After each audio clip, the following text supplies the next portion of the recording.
6:11 p.m. Good evening and welcome to the annual meeting of the Friends of Ilsley Library. I'm Ravel Allen. I'm the current president of the Friends Board. I want to give thanks to Royce, who is here in the back, staying late to make sure we lock up everything right, put everything away, and keep us company. And for those of you who don't know Royce is taking over operations for Dana while she's on maternity leave, and as of a little while ago, 15 minutes ago, Dana still hadn't had the baby, so maybe we'll get news during the meeting. I also want to thank the trustees, in particular Joe McVeigh and Amy Minchard, who have served as liaisons with us, and Dana and all of the Ilsley staff who really are patient with us when we come along and steal all their carts on the Friday afternoon before book sales, and just making it easy for us to be able to maximize our support of the library, which is what we are here for. Unlike many of my fellow board members, I do not have experience as a librarian. I'm merely a lifelong lover of books and libraries. But I am fortunate and grateful for the experience and the enthusiasm of the board. And I would just like to quickly introduce our board now. Barbara Doyle-Welch, Helmut Heitzker is back there, Sheila House, who cannot be here tonight, Jan Jafarian is out here checking people in, Lori Muller, sitting back there, John Murray, who is a pretty new member, and Kathleen Sagendorf, way in the back, taking your pictures. Pam Schaefer, sitting back there. Ann Taylor is over here, who is not currently a board member, but she was a board member during most of this past year. And Cynthia Waters, who's sitting next to Ann. And you can learn more about them on our website, if you wish. Our first order of business is to elect officers for the coming term and vote in our two newest members. They have been voted in by us, but according to our bylaws, they need to be officially voted in at the annual meeting. So our slate of officers is Ravel Allen, President, Jan Jafarian, Vice President, Sheila House, Secretary, and Cynthia Waters, Treasurer. Our two new members are John Murray and Pam Schaefer. Only those people here who are actual members of the Friends of Ilsley Library should vote. And I am required to ask if there are any nominations from the floor, which I hope there aren't, because I haven't got a clue how you handle that.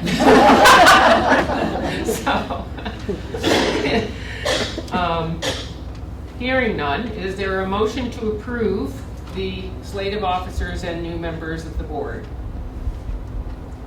Right. Lori Muller moves, and Kathy Sagendorf seconds. All those in favor, say aye. Aye. Any opposed? Any abstentions? Okay, and the motion passes.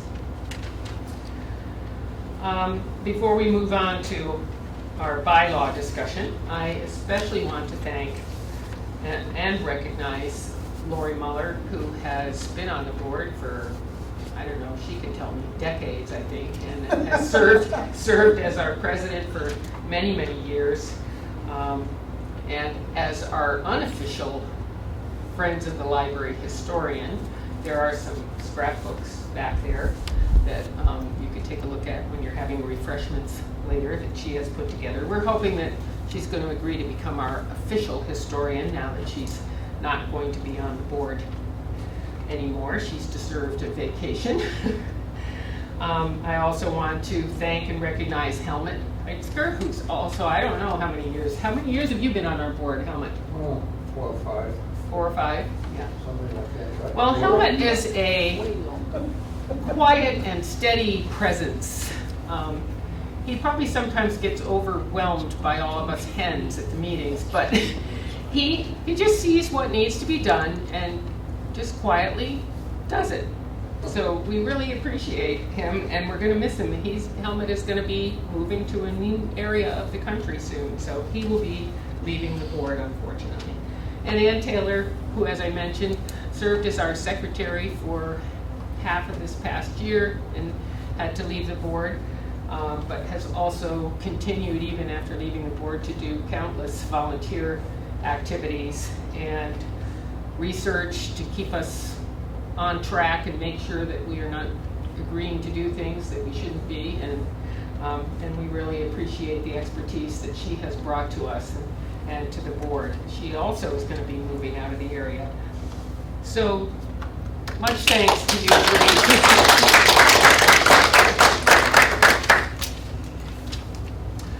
Our final item of business before we get to the fun part of the discussion from our panelists is for present members of Friends only, which probably means it's just going to be board members, but we'll see, to vote on our proposed revisions to our bylaws.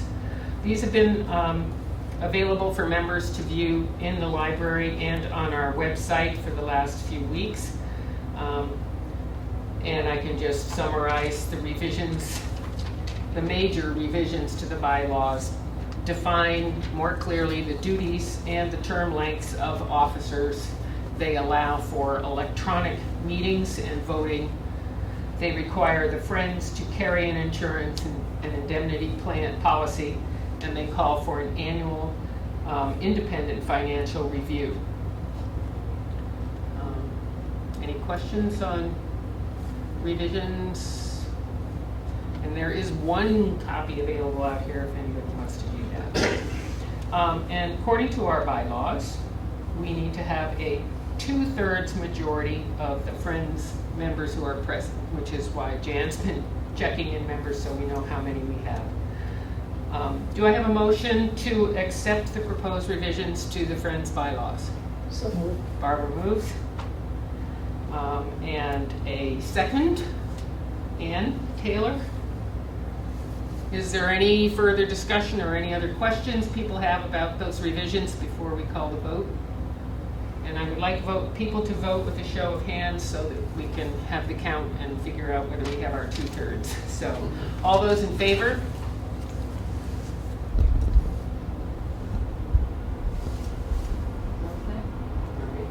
Any opposed? Any abstentions?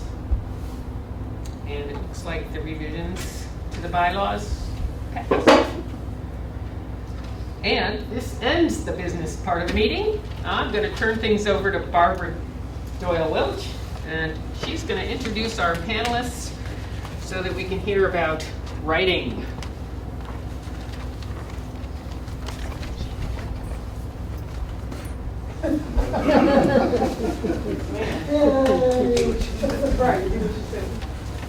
So what I'm going to do is maybe a little intro, and then I'll introduce Crystal will be first. Okay.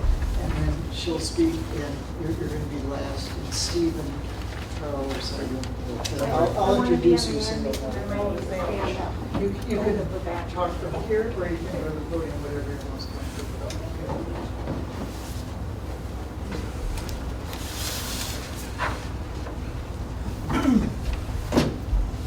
Okay, a little introduction to this wonderful themed annual meeting. The Friends of the Ilsley Library have a long history of cherishing the results of a writer's work. Personally, I've always been in love with words. True admission, I often sit down and read the dictionary. I think it's fascinating. I'm in awe of people who use the perfect word to articulate a thought. But the craft of putting those words together in a way that moves a reader has always felt enormously difficult to me. When I was writing my master's thesis on Jean Cocteau and his contributions to the ballet, I researched for months. I read hundreds of books about Jean Cocteau, about Diaghilev and the Ballet Russe de Monte Carlo, and then came time to write. And I was frozen. I put it under my bed. I thought, oh my God, these people that I've read are so much better writers than I am.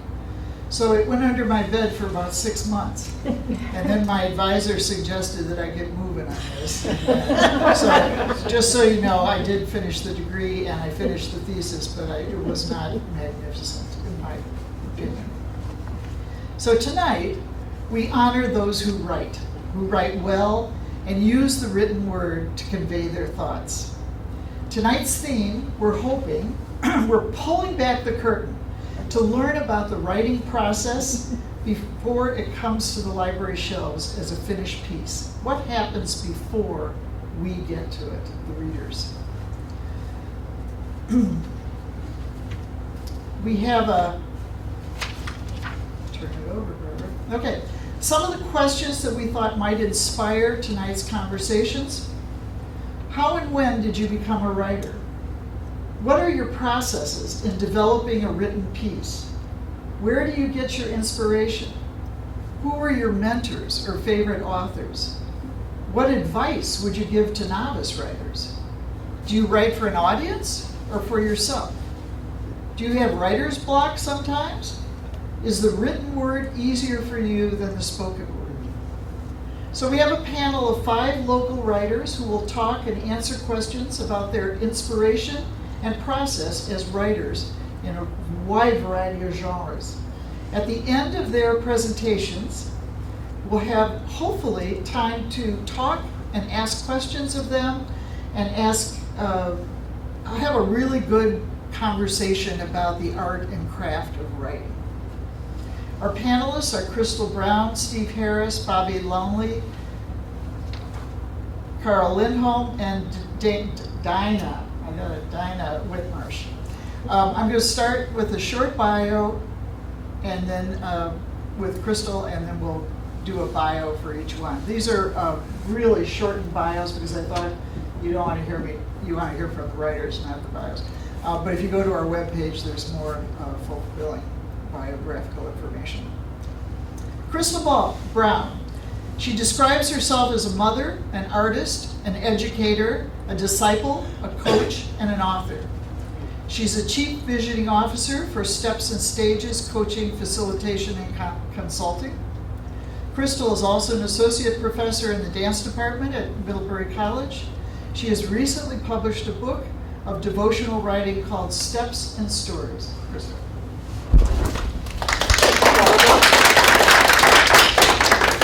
Hey everybody, good evening. I'm from the South, so we say good evening. Everybody says good evening. So good evening. Good evening. All right, good evening. So Barbara and I share a language of dance, and that has been the main thing that people have asked me to speak about and to speak through for the last 30 years of my life. I was wanting to be an accountant and a writer since the time I was 9. And most of the time, we have a desire for something that either gets squelched or reconfigured based on what other people think we're good at.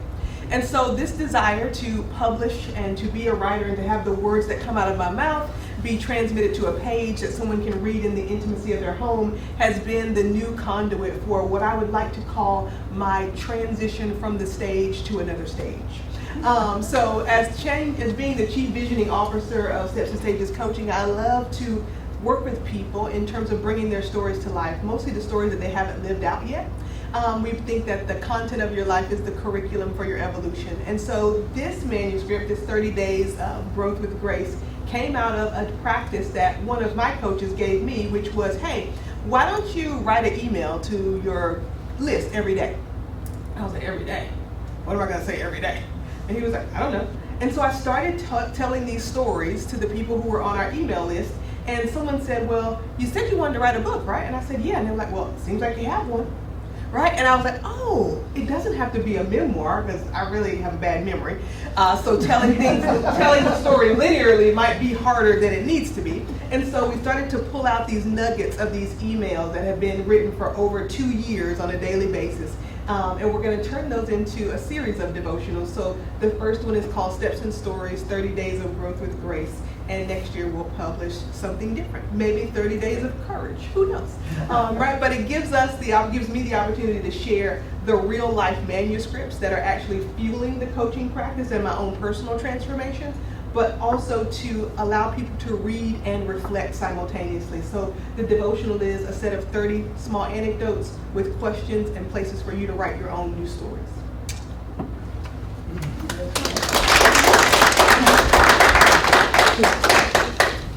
Steve Harris. Steve is the author of an award-winning trilogy about New York City's National Guard regiments during World War I. His latest book, No Excuses, published last year, is a young adult novel inspired by his son. Steve has worked as a journalist, a morning news anchor, a communications director.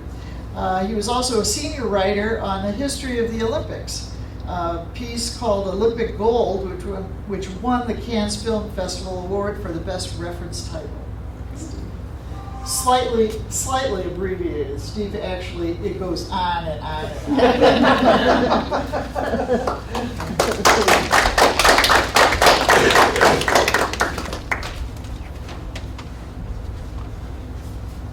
Well, why did I get started as a writer? It was the DNA of my family.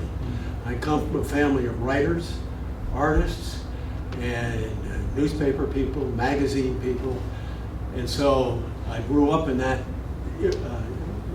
time, and it was just, I was going to be a writer. I couldn't help it.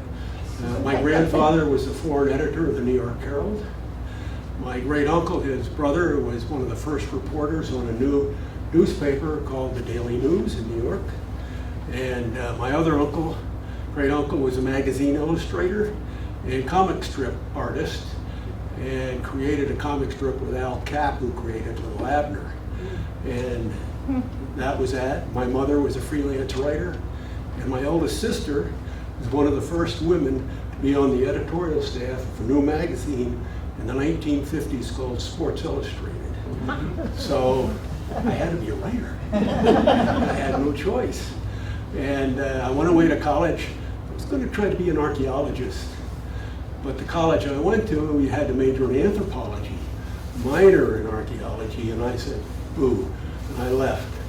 And I came in at the age of 19. I went to the local newspaper in Wilton, Connecticut, a weekly, and asked for a job as a sports editor or sports writer, because I didn't know anything else to do. So I started writing sports, and then I moved on to police, and I was covering car accidents, murders, and all that stuff. Kind of exciting. And then I got drafted and went off to overseas, and I wrote for Stars and Stripes a little bit. Came back for the Burlington Free Press, where I was a political reporter, except my brother-in-law was the chairman of the House Appropriations Committee. So it was a little conflict of interest. So I resigned and came back to the old newspaper, the Wilton Bulletin in Wilton, Connecticut, and was there. And then restless, I went to WCIX, where I was the first morning anchor. And that was boring because I wanted to be a writer, and all you did is write 3 sentences, and that was it. So then I got a great job at Champlain College, where I was a PR director. Was there for a bunch of years, and then I had the greatest job in the world. I became the editor of the General Electric magazine, and that sent me all over the world, writing stories about how great GE was, and it was a lot of fun. However, the chairman, Jack Welch, decided to get rid of the magazine. So he got rid of it, and he asked me if I wanted to write human resources, and I said no. So I left, and I decided I tried to be a freelance writer. And I wanted to write a book about the history of the Olympic decathlon, because my son was a decathlete. And I watched him in high school and college compete. And I started to do research on the Olympics. And I became friends with Bill Toomey, who won the 1968 Olympic gold medal. And he got me in touch with the U.S. Olympic Committee, and they asked me to write a book called 100 Golden Olympians for the 100th anniversary of the modern Olympic Games. And that was a blast, because I got to interview almost all 100 Olympians. I didn't interview Muhammad Ali, unfortunately. That would have been great. But I did interview Bob Mathias, who was when I was a kid, I loved that guy. And then when I was finished, I went upstairs in the attic of my mother's house, and I found all these letters that my great uncle, the cartoonist, the magazine illustrator, had written while he was overseas with the 7th Regiment National Guard out of New York City. And if you've ever been on the Upper East Side, they had one of the greatest armories. The 7th Regiment Armory is up there, and it's wonderful. And I read these letters, and you want to know ideas, and I said, there's a book. So I researched the 7th Regiment. It's all these wealthy boys from the Upper East Side. And I found out that they lost more men killed in a single day of fighting than any regiment in U.S. history, these rich boys. So I wrote the story called my first book, Duty, Honor, Privilege. And while I was writing it, they were down, before they went overseas, they were down in Camp Wadsworth in Spartanburg, South Carolina. And all of a sudden, the War Department sent a black regiment from New York City down to Spartanburg, South Carolina in 1917? Why would they do that? And right away there was going to be a race riot. And so the War Department decided to take these African American soldiers and send them right to France to get out of harm's way. And as they were leaving Camp Wadsworth, the white soldiers from the 7th Regiment formed a gauntlet. And these black soldiers had to march through the gauntlet. And as they were marching through the gauntlet, the white soldiers sang to them, George M. Cohen's Over There. And that gave me the goosebumps. And I said, I got to write a book on the Harlem's Hellfighters. And I did. And then when I finished that book, I said, heck, let me do the Irish Regiment. So I did the Fighting 69th. And those are my, and then I did a book on the 3rd Division, Rock of the Marne, who stopped the Germans from crossing the Rhine River and saved Paris. And then I went back to the Olympics, sort of, because I was inspired, as I said, by my son. And so I wrote No Excuses was my first fiction attempt about a boy from the Northeast Kingdom who did the decathlon in New York City. And that's what I did. And I just want to say one thing. All my grandfather and my 2 great uncles worked for a newspaper when they were young and just starting out. It was called the Kansas City Star. And the Kansas City Star, back before World War I, was probably the greatest newspaper training ground for newspaper reporters, period. They had the greatest editors. And some of the people that came out of there, Ernest Hemingway, 18 years old. Russell Crouse, who you may not have heard of, but you sure know what he did. He wrote The Sound of Music. And he wrote Arstic and Old Lace with his playwright, Howard Lindsay. And those were some guys, and some of the other guys that, this was all around the dining room table. I would hear all these stories. And one of the guys that worked there had a throat slit. And they left him in the field to die. He crawled to the hospital, got it sewed up, went back to the Kansas City Star, and he wrote the story of his being slit. And his name was Courtney Riley Cooper, and he was terrific. He was J. Edgar Hoover's ghostwriter, and he decided that there were too many ghosts, and he hanged himself in a hotel room at the age of 39.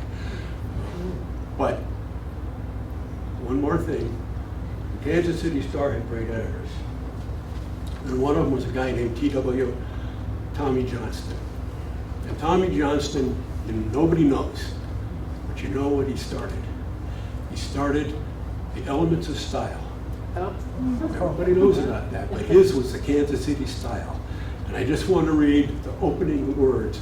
And it is that use short sentences, use short first paragraphs, be positive, not negative. Another rule, never use old slang. Slang to be enjoyable must be fresh. Eliminate every superfluous word. Avoid the use of adjectives and don't split infinitives. And that was the beginning, and it was 99 rules. And that was the style sheet. Started before in the late 1800s. And now you know why Ernest Hemingway had a certain style. He learned it at the Kansas City Star. There you go.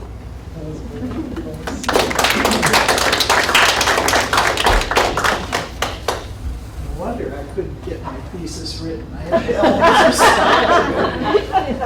to Bobby, you're next. Bobby Loney, sorry, Loney. Practiced it all afternoon. I blew it. Has lived in Middlebury for 47 years and co-founded the Bridge School. When Sandy Hook tragedy happened, she joined a newly formed group called Gun Sense VT to help bring common sense gun laws to the state. When their first attempts failed, she wrote Jenny's Law in order to get adults to feel what it's like to be a child growing up in a gun culture and to inspire them to take action like the kids in her story do.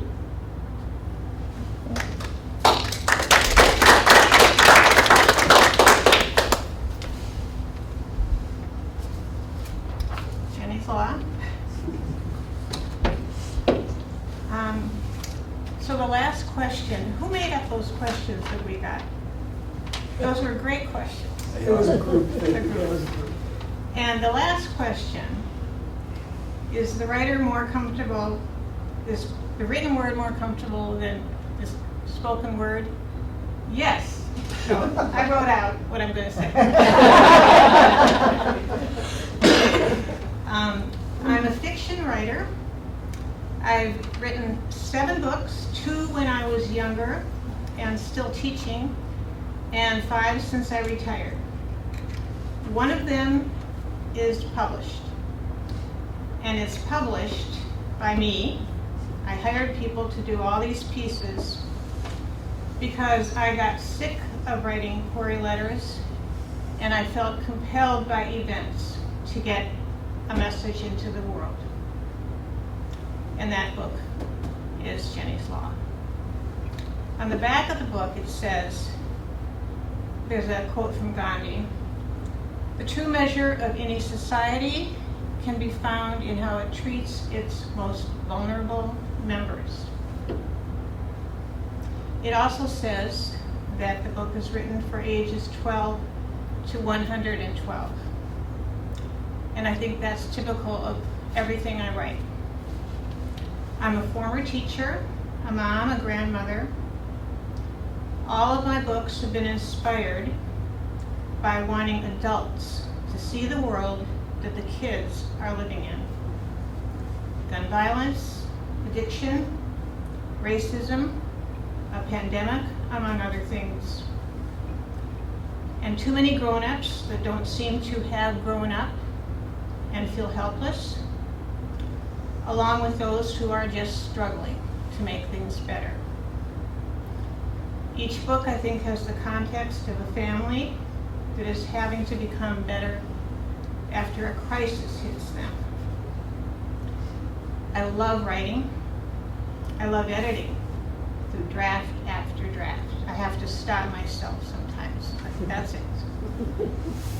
I love how characters take off on their own and surprise me and lead me into places I didn't know a story was going.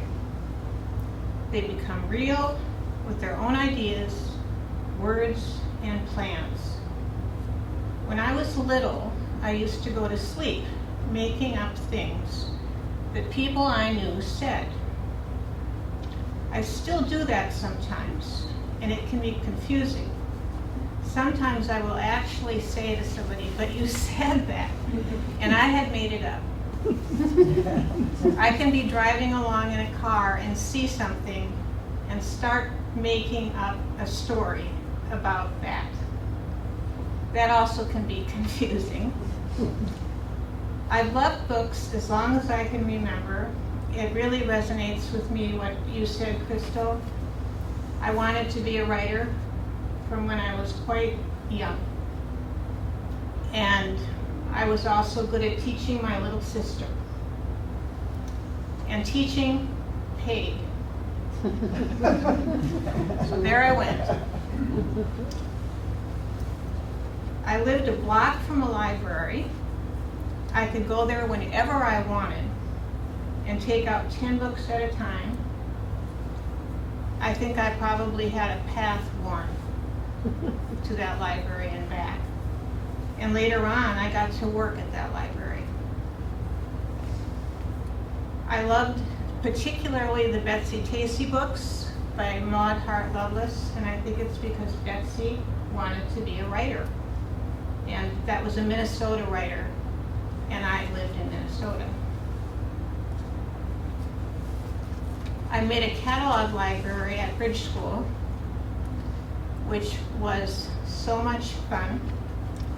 Going to tag sales, gathering books. We were in our garage until the school started.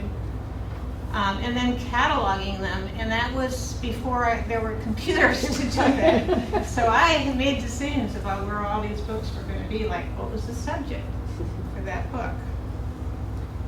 At school, I got to help kids write.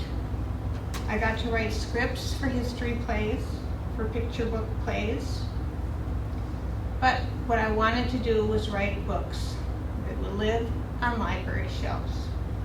People would take them home and fall into a world of events and people that I had made up. Writing feels timeless to me.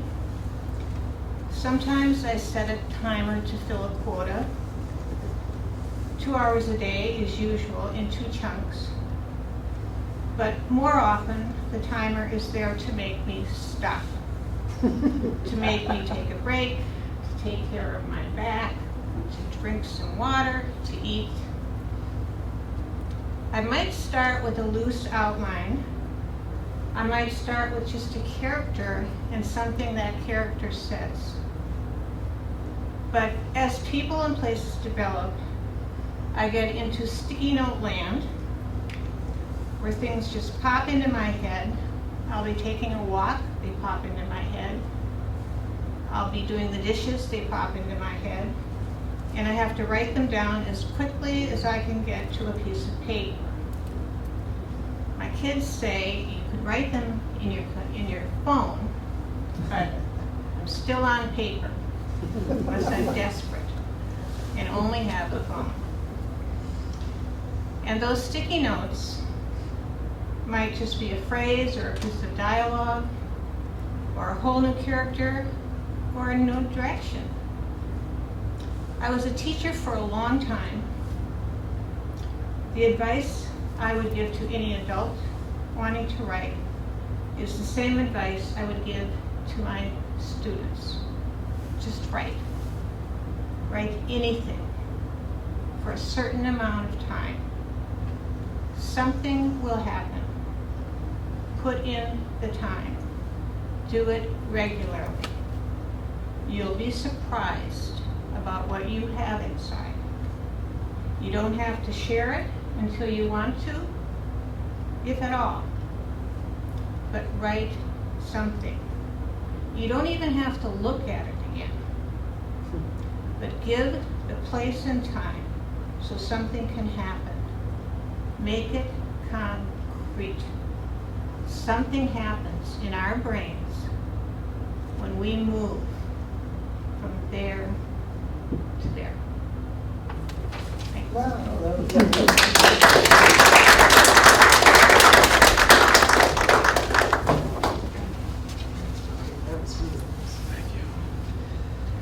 Carl.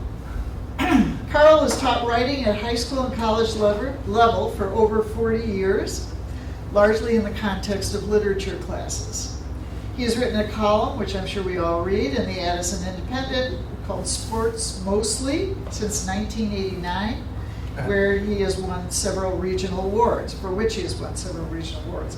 He's published widely on baseball topics with particular interest in baseball Negro leagues. He has also written a book, also plays stories from a life at Middlebury College, which I haven't read. That's I'd like to great. know more about that. I did like that. About his time in the college. Carl describes himself as an essayist, an anecdotalist, a storyteller, and he worships clarity and coherence.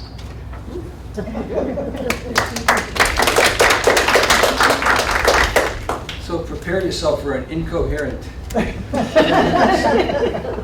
How do you do this?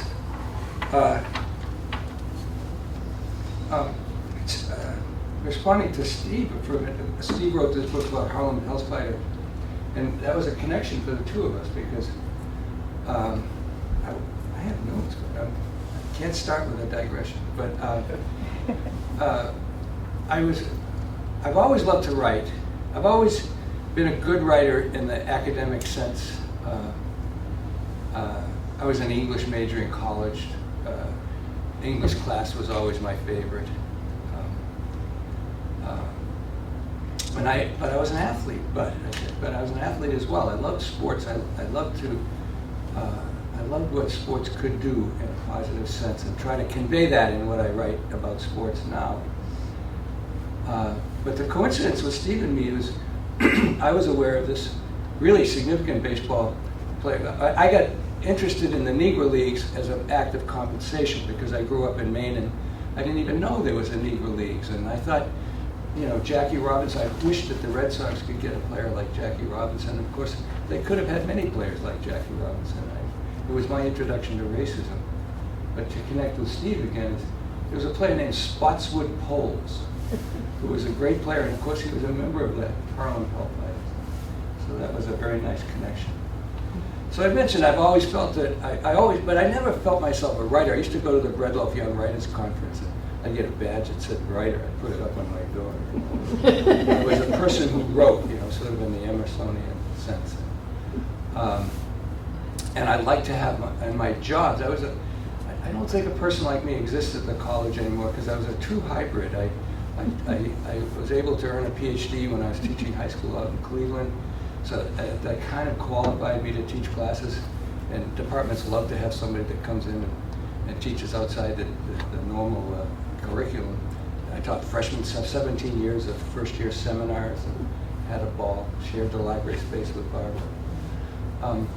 And my work has always demanded that I write. If you teach English in high school, you've got to write, not writing for publication, but you've got to write all the time to messages to your students. And in the job I had in the college, I was in student affairs. I was the dean of students for a little while. And the book I wish I could publish, but I'll never find the material that I wrote. And we used to write a lot more in these jobs. Now everything is bullet points. You know, and you don't create kind of an argument. It's just to get the information out there. It's concerning.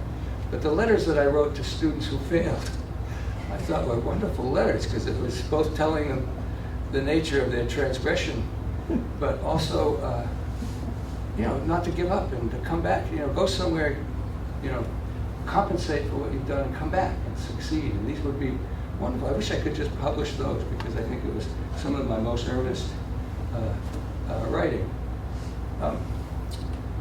I grew up, everybody says I like my father. He worked 35 years at Bates College. And I worked 35 years at Middlebury College. He graduated from Bates, I graduated from Middlebury. Oh, see, I'm looking at the clock, I will not. The reason I came to Middlebury and not Bates, everybody in my family went to Bates. Every one of them, really. My father, mother, sister, aunts, uncles, 17 blood relatives. My daughter just graduated. And I didn't. I went to Middlebury. People say, why did you go to Middlebury? I said, because I couldn't get into Bates. My dad was the dean of admissions. I would go to Bates. He said, you're not coming here. So I went to Middlebury because my sister said it's like Bates, but it's prettier. You know. But I'm more like my mother. My mother had an expression for people who were, she herself was, she's wonderfully smart. She was the most best read person I know. She was an English major in the 1930s when you had to, you know, Longfellow and Whittier and all those classic figures from the previous century. But she'd memorized, and she was kind of an autodidact. She would just memorize poems after poems and passages, Shakespearean passages. She had one for every occasion. And she kept a big dictionary between the dining area and our house. Giant dictionary. I don't think it was the OED, but it was like that. And whenever I said, Mom, well, I have a little, I'm going to read this while I do this. I'm going to stop for 10 minutes. I may not get through any of what I want to do. I was never, this was an article in the Independent called, I was just being colloquial, not a sports article. I was never good at math, ever. But I liked to read as a kid and to write. I got that from my mom, who was the wordsmith in the family. When I asked her what a word meant, she just pointed to the dictionary on the music stand in the living room. And I'd say, come on, Mom, just tell me. I would whine. Words. Some words are just perfect for what they mean. And if I had to talk to a novice writer, I'd say, don't write, if you don't fall in love with words, you gotta fall in love with words. And then I think you fall in love with narrative too, if you want to write stories, which I love. I call myself an anecdotalist because I don't write novels.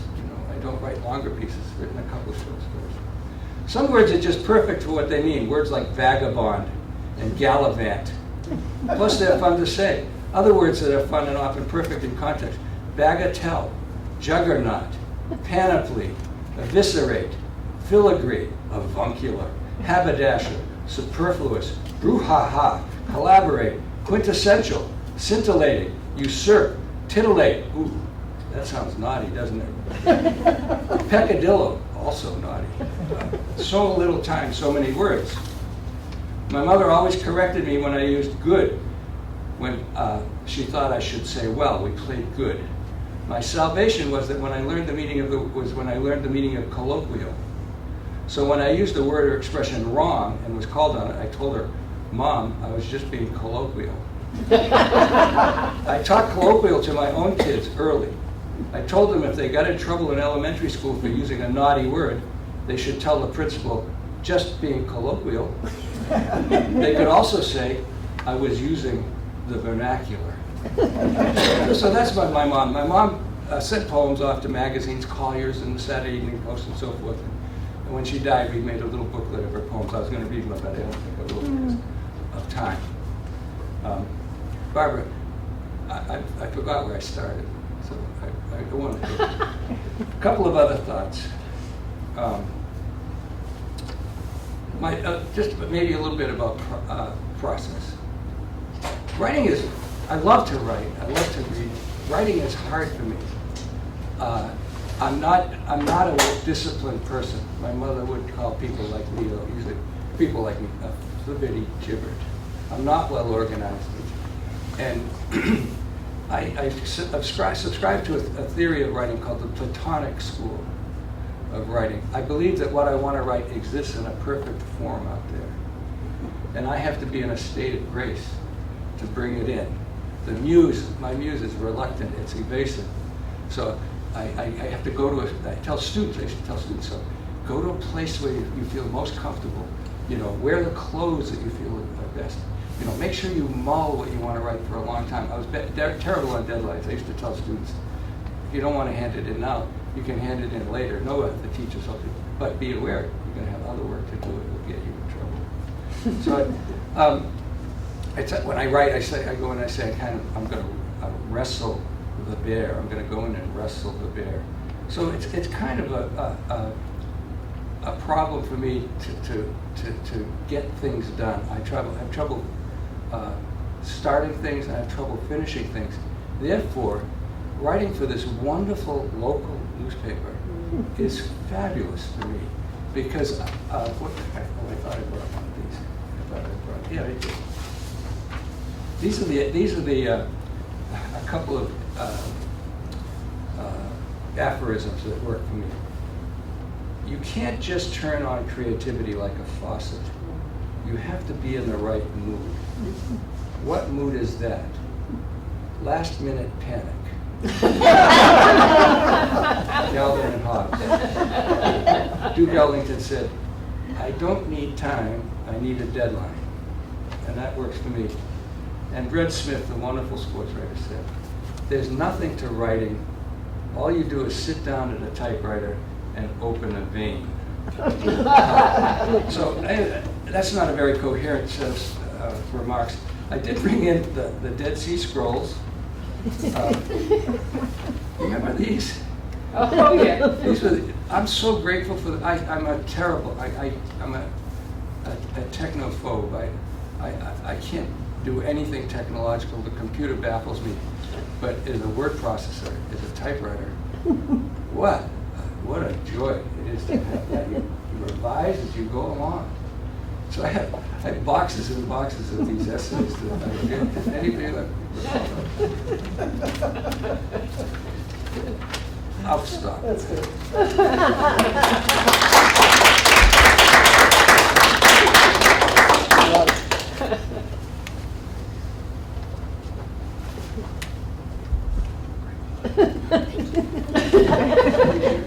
What are they? I can't see them.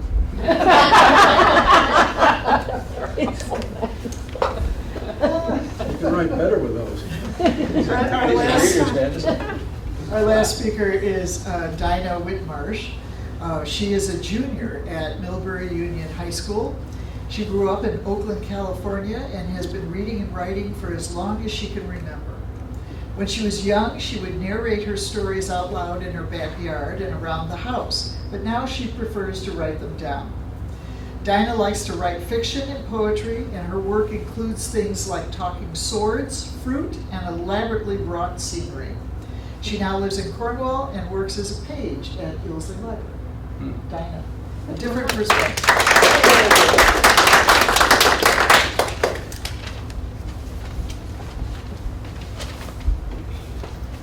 Hi everyone, I'm Dinah. So I like to think that I was a writer before I even knew how to write. When I was 4, my family lived on the campus of a Quaker semester school where my grandparents worked. And in the middle of the lands there was this old sycamore tree that had this long rope swing dangling from a branch. And I remember spending my evenings grasping the rope and just flinging myself over the field. And the motion elicited this instinct in me to begin inventing worlds. So I used to swing for hours on this rope swing, sailing through the dying daylight and weaving stories. It was sort of meditational, the push and the pull of the swing, and I was already crafting worlds in my head and pressing them into the worn rope. And even though I didn't have any pen and paper and I didn't know the alphabet, I knew that I was a writer and that I wanted to be a writer.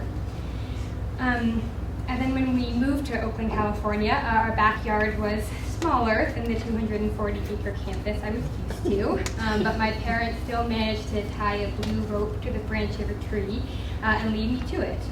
I would spend like hours and hours at a time just on that rope swing writing. My hands grew thick and hot with calluses. I stopped wearing shoes outside. I vanished into my own brain, subsisting myself on the stories inside of me. My writing takes place on my laptop now, but I still find joy and nostalgia in my years and years on a rope swing. Those hours outside were where I learned the power of fiction and the elation I could derive from the stories in my head. Sometimes when I'm at my desk or when I'm at my bed writing, I can still feel the motion that twists in the world of the swing. So something other than a bunch of rope that has been instrumental in my love of writing is my love of reading. I really believe that to be a great writer, you also have to be a great reader.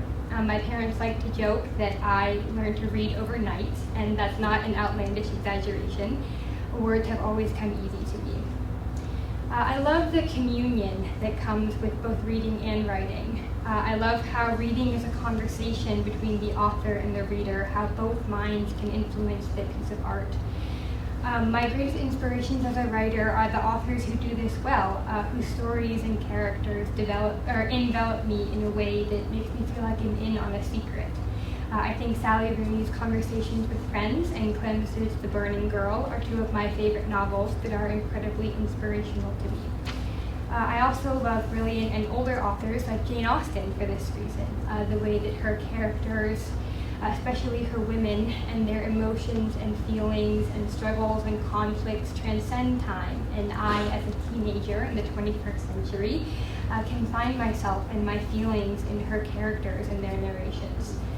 One of my greatest goals as a writer is not to achieve what Austen did, but to find a similar connection with my readers and offer a channel of communication with me, my prose, and my characters. Another one of my favorite things about writing is what it can tell you about yourself, because every piece of your world, your characters, their quirks, their insecurities and fears are all born from parts of you. I can't tell you how many times I've unearthed some new hidden or obscure aspect of myself and my humanity just by developing a new character. Writing has taught me to be a better person. I think this emotional response in the author also strengthens the relationship between the writer and the reader. I think it's incredible that writing has power internally and externally, and that it is emotionally influential to the author and the reader. I like to make lists of seemingly mundane things I've seen to employ when I write.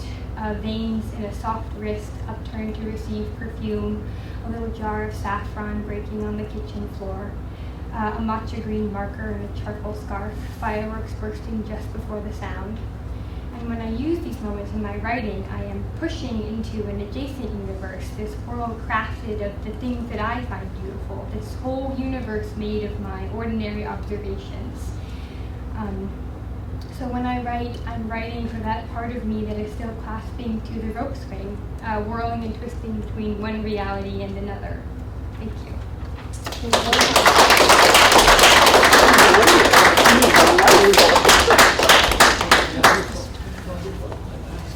Okay, now, what questions do you have? What do you want to ask these guys? Let's have a conversation. You saw all these different perspectives. Let's have it. Well, as a teacher of middle school English language arts for many years, and I've now been retired for probably 13 years, but even before I retired, I was despairing of the textees and other technology shortcuts and whatever that was creeping into my students' writing and feeling like the art of really writing was being destroyed by, TMI and LOLs and text spellings of things. And I'm just curious of your experiences and how you feel technology is influencing the art and craft of writing, whether positively, negatively, or maybe it's not positive or negative, but that my judgment was that it was negative. Have at it.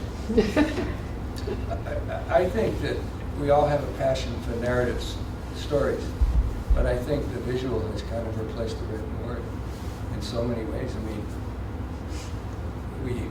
my kids, my college age kids recently had 2 sets, but they binge watch 10 episodes of something, And to me, when I was growing up, and certainly in the generation prior to mine, I mean, the Saturday Evening Post had 10 short stories in it, and the number of books that are being published now. I just think we're living in a technological world, and 2 newspapers a week. Responsible studies, 2 newspapers a week fold. So magazine culture is, I have nothing terribly optimistic to say, except that the creative writing program at the college is thriving. Everybody wants to write, but the audiences have just evaporated. Sorry. I think that there's several different mechanisms that influence this transition. And I'm a college professor, the mother of a teenager, and a lot of other things that I do in the world. I find that communication changes with every generation, right? So that's one thing. And then the value of communication. I think this generation and the next evolution of what we see is about connection. And some of that connection is fraudulent, and it can be replicated very quickly, and that makes people feel like they're connected. And I think what we're finding in young people is that they're noticing now that connection is not real. And so now they're trying to find more information. But in lieu of our pandemic, we were also inside of an infodemic. So, a lot of information without instruction leads to deep insecurity. And I think that insecurity then comes out in these spurts of communication that aren't cohesive or coherent, but seem to mimic connection. And so I think this relevance of this technology, ChatGPT speaking for me not having to use my own voice so that I don't have to feel like I'm have to be actually intimate or vulnerable, so I can't be judged for it later. There's all kinds of like these sinuous kind of connections to this language and how they talk, and if it is actually evolving our culture or if it is just another gap filler for intimate connection. Yeah, I think as a person born into this technological age, I think that there are definitely, when writing, I think there are definitely aspects that are helpful. I can type faster than I can handwrite, so it's just easier for me to get my ideas and my prose on the page than when using technology. I think that the development of AI and this like falseness is scary in terms of writing. But I think that writing and making art is a very inherently human action. So I think that as long as there is humanity and as long as there are humans, there will always be meaningful art as long as we know when it works. I'm one of those guys who started in a manual typewriter. And then when I worked at GE, I was the first guy in public relations to use a computer. And it was a huge big thing like this and a little screen. It's like the TVs back in the 50s. And then, of course, along came the computer, got really good. And I now am a computer writer and I love it.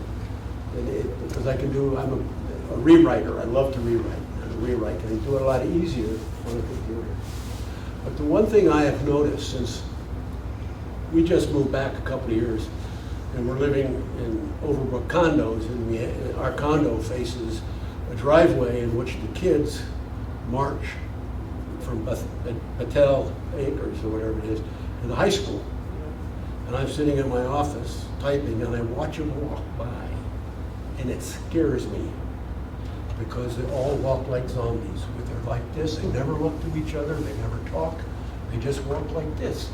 And I wonder, where the heck are we going? And now they're talking about AI. It's going to take over everything. Going to write books. How does an AI understand what you went through personally, how to get to where you were, how you became the person you are? How can an AI do that? Well, they think they can. And they say it's going to take over everything, including all humans. And this is the beginning because we're now raising a generation of zombies. That's my personal opinion. Well, I beg to differ because that is no zombie sitting to your right. She is articulate and eloquent and She is. so praise be. They're not all like that. No, they're not. Just the kids that walk by my condo. Not all of them, I will admit. I have a grandchild who's a freshman and another one who's a junior. That you might know. Anyway, and they are much better writers than I was at that age. They have done tons more writing. They are used to doing editing on their writing, organizing their writing.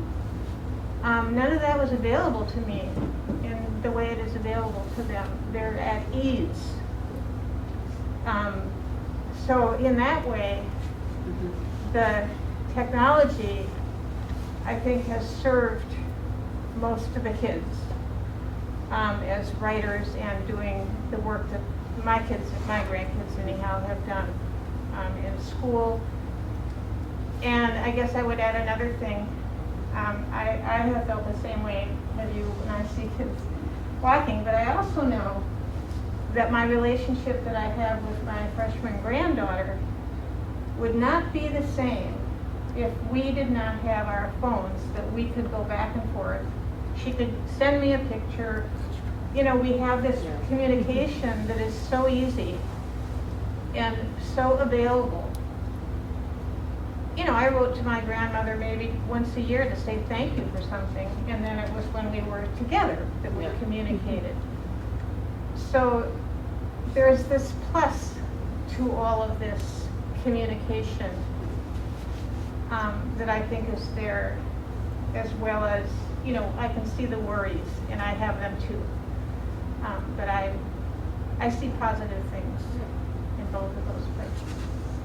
So just to comment on Carl's but the creative writing population is big.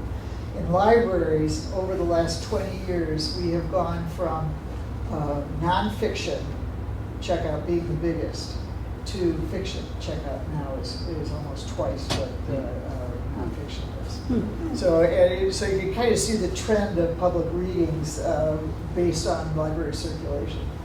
It's kind of interesting. Yeah, it's very interesting.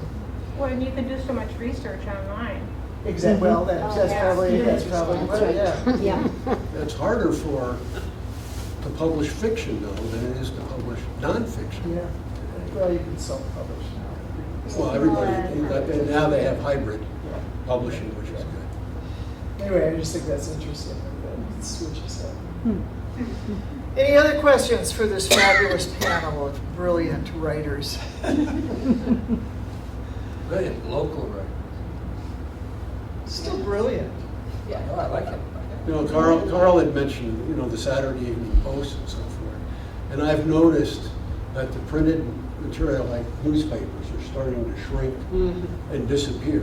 When I worked for the Burlington Free Press, it was a big newspaper. Yeah. Yeah. Today you pick it up and it's like 4 sheets. Yeah. And, I see that the Addy Independent still looks solid. At least it's got one good writer that I know of.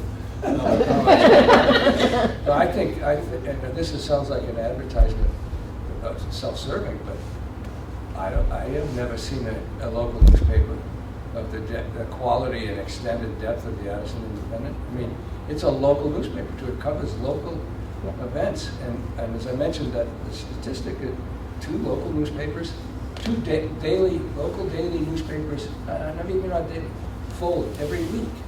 So that's a concerning thing, how we get our information, but smart people are talking about that all the time. So none of you talked about a writer's, well, Carl, you kind of did. Do you ever feel like you can't write? I mean, is it a sporadic thing? You talked, Bobby, about the discipline of 2 hours and sometimes going longer, but I'm just going back to my thesis that sat under my bed. I think by osmosis was going to come up and get written. I could not do it. I just could not put the words together. Well, I'm a professional writer. That's how I make my living. If I don't write, I don't make money. So I gotta write, and I don't let any writer's block get in my way, even if I write something that's terrible. I'll write it, and then 3 days later I'll throw it in the wastebasket. But I just keep writing. And I think there's a difference between the desire and the discipline, right? And so I know this deeply as an artist. There could be something I want to come out. There could be something I would love to do. And I might have the discipline to show up to it, but the desire may not meet me there, similar to your muse who is unruly. Right, so I think for me, the writing as well as the artistry of my life has been about where is the moment that the saturation meets the opportunity. And if I'm trying to rush that, then I may get something. Some people may like it. But if I'm not pleased with it, it still begs the question of, can I do it again? Do I get another opportunity? And that kind of that ephemeral nature of the field that I'm raised in, of dance, the ephemeral nature of that you can see it, but then it's gone away, really pushes me in the writing process to make it right, right? Without trying to be a perfectionist. I'm not a perfectionist at all. Like you could grab a copy of this book, it's going to have some typos in it. I could care less, right? Like that's not my. My intention is not to be perfect. My intention is to say yes to the process and allow that to be as intimate and clear as possible. Could I just talk about Block for a little bit, because it was kind of my professional expertise at Middlebury College, and I mentioned how difficult it is for me to start. I really rely on inspiration. I have trouble sitting down and starting it. I have to mull something, and I think I'm like Bobby. Bobby, the anecdote is Bobby has to write it up. I now take notes on my phone because I always had a little notebook, and I wrote all these things down, and I put it in my pocket, and I take my pants through the wash, and I couldn't read it. So the technology is helping me there. But Until you put your phone To the water, I'm right? better at not doing that. But so I was the person students went to when they were having difficulty writing a full-blown block. It's not about the writing. I used to say to students who said, I love the course, I love the professor, I'm an English major, I just can't do it. I said, I'm going to save you hundreds of dollars in therapy. What's going on at home? The block comes from the true block comes from somewhere else. And I'd get him over to see my friend, my buddy Gary Margolis, who ran the counseling office, work on that. But I've always had difficulty. Again, the irony is liking to write for the newspaper. I need that pressure, I need that anxiety for it to happen. And when I sit down with a blank piece of paper and I haven't got an inspired thought, I don't have a phrase that I want to go to, I got too many other things to do. I'm going to go to Maple Fields and get the paper and sit in the car and with my dog and talk to some friends. But I think a full-blown block is a major psychological issue. Sorry. Lori? Go ahead. Oh, I just was, this is nothing about inspirational, but as I get older, I can't read the font size. I mean, I love the Smithsonian, but I can't read that anymore. And that must be frustrating if you've written something that's so well loved and now I can't read it.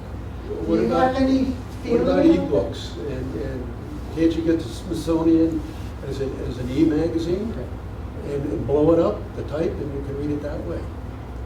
Well, I haven't tried that, but maybe that's. Because that's great for people that have difficulty reading.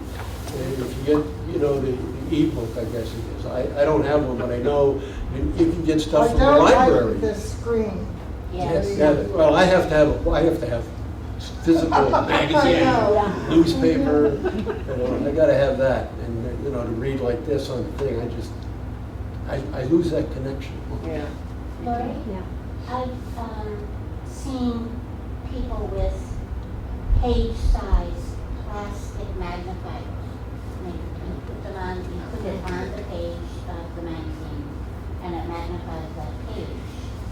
I mean, it's a little distracting, maybe, but it Okay, works. well that. It would be slower than, Yeah. just reading it regularly, but I like all the things with the photographs and Yeah. I yeah. don't know what they're saying. Did you Yeah. know the artist that lived here, Prindle? Yes. Brenda Whistler? She's got a great drawing in Rosie's, for typical Vermont scenes that she did. Before I moved to Arizona, I used to read to her because she couldn't Right. read. Lots of people And read to her. So I would go and she would have this huge magnifying glass on her table and she'd have what she was trying to read. And she wanted me to read about, because she was an artist, she wanted me to read about art. I'd get there and all we would do was talk politics. But she was great, and she had to, it was tough for her. Anything else? All right, I'd like to thank you very much. Yes. But before we adjourn and eat these fabulous cookies and fruit, and you've got to eat them because they're fabulous, I want to read you a poem that I came across. Very cute. Since we didn't have too much poetry here. It's called The Library by Julia Donaldson. I have no idea who she is. Everyone is welcome to walk through the door. It really doesn't matter if you're rich or poor. There are books in boxes and books on shelves. They're free for you to borrow, so help yourselves. Come and meet your heroes, old and new, from William the Conqueror to Winnie the Pooh. You can look into the mirror or read the Times, or bring along a toddler to chant some rhymes. The librarian's a friend who loves to lend, to see if there's a book that she can recommend. Read that book, and if you're bitten, you can borrow all the other ones the author has written.